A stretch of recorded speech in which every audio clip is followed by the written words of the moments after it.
Dicen que la masonería se trata de construir catedrales morales, de ser mejores personas. Pero, ¿y si te dijera que hubo un grupo hace 200 años que dijo, eso no es suficiente? ¿Qué pasaría si te dijera que hubo un rito diseñado no para ser bueno, sino para ser inmortal? Hoy, antes de entrar en nuestro capítulo 12, necesitamos entender la base de todo. Necesitamos entender la obsesión por Egipto. Bienvenidos a La Realidad. Estoy aquí con Bern, nuestro experto residente en historia oculta. Bern, te veo serio hoy. El tema lo requiere, Daniel. No estamos hablando de clubes sociales. Hoy vamos a hablar del rito de Mizraim. Y para entender el capítulo 12, la gente debe entender que esto fue posiblemente el intento más ambicioso de Occidente por sistematizar la magia. ¿Sistematizar la magia? Suena a Harry Potter, Bern. Pero vamos por partes. ¿Qué es Mizraim?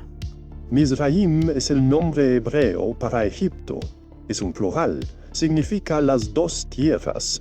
Pero en el siglo XVIII, Daniel, Egipto no era un lugar turístico. Era un mito. Nadie sabía leer los jeroglíficos todavía.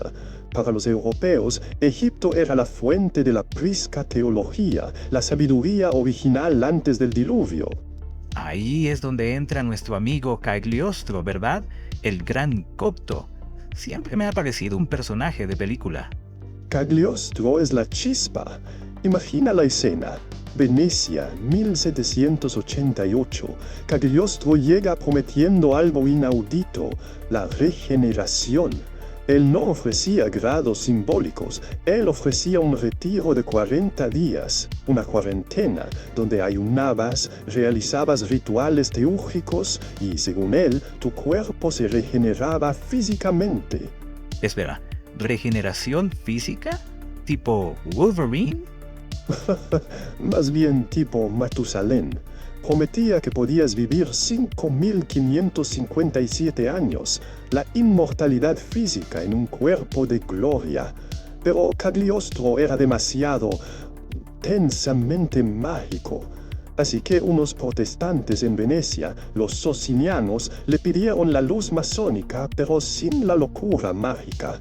De esa negociación extraña nace el embrión de lo que sería Mizraim. Vaya, o sea que avanzamos unos años, Nápoles, guerras napoleónicas, y aquí aparecen los hermanos Bedarride.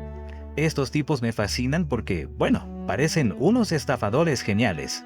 Cuidado con esa palabra, Daniel. Marc, Michel y Joseph Bedarride eran soldados de Napoleón. Eran judíos en una época donde eso te cerraba muchas puertas y crearon algo monstruoso en tamaño. La masonería normal, la que todos conocen, tiene 33 grados en el rito escocés.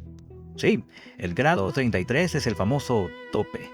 Pues los Bedarride dijeron, eso es poco, y crearon una escala de 90 grados.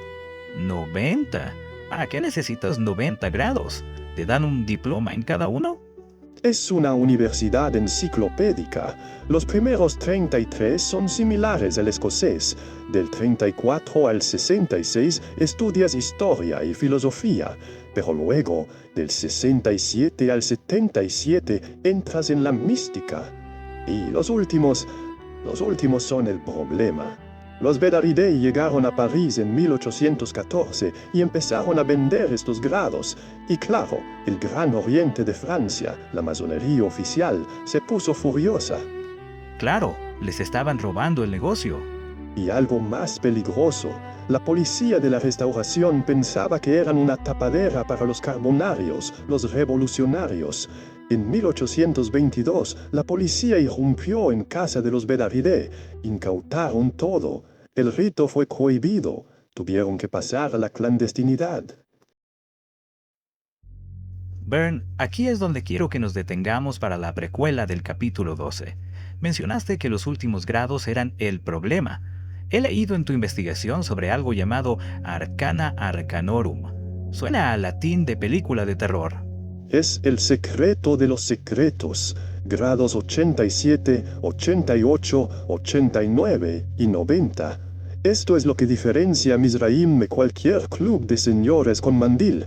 Se dice que estos grados contienen el régimen de Nápoles. ¿Y qué se hace ahí? ¿Se come pizza? No, Daniel, se practica teurgia y alquimia interna.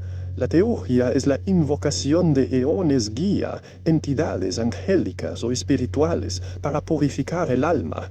Y la alquimia interna es fisiológica. Se trata de crear un cuerpo inmortal dentro de tu cuerpo mortal, separar lo sutil de lo denso. O sea, volvemos a Cagliostro. Exacto. Pero aquí está la gran controversia. Muchos dicen que los hermanos Bedaride no tenían el secreto real, que solo tenían los títulos, los papeles administrativos, pero que la verdadera práctica mágica se quedó en Nápoles con otros iniciados, que los Bedaride vendían una caja vacía. Vaya, o sea que podías llegar al grado 90, pagar una fortuna y que te dieran un papel que dijera: «Felicidades, eres un gran maestro absoluto», pero no sabías hacer ni un truco de cartas. Es una simplificación burda, pero esencialmente esa fue la acusación de sus rivales. Sin embargo, la estructura sobrevivió. Se fusionó más tarde con el rito de Memphis bajo Garibaldi en 1881, creando el rito de Memphis-Mizraim que conocemos hoy. Es alucinante. Tienes a soldados de Napoleón, magos italianos, policía francesa y una escalera de 90 peldaños hacia la inmortalidad. Byrne, para cerrar esta precuela, ¿por qué es importante esto para el capítulo 12? Porque en el capítulo 12 vamos a ver qué pasa cuando estos rituales se intentan aplicar en el mundo moderno. Mizraim nos enseña que el ser humano nunca se conforma con lo moral, siempre quiere lo divino. Y a veces, al intentar tocar el cielo, se quema. Al intentar tocar el cielo, se quema. Me quedo con eso. Esto fue la antesala. Preparen sus mentes porque en el próximo episodio entramos de lleno en la práctica. Gracias, Byrne. Siempre es un placer, Daniel. Auf Wiedersehen. Esto fue Bienvenidos a la Realidad. No olviden suscribirse. Nos vemos en el otro lado.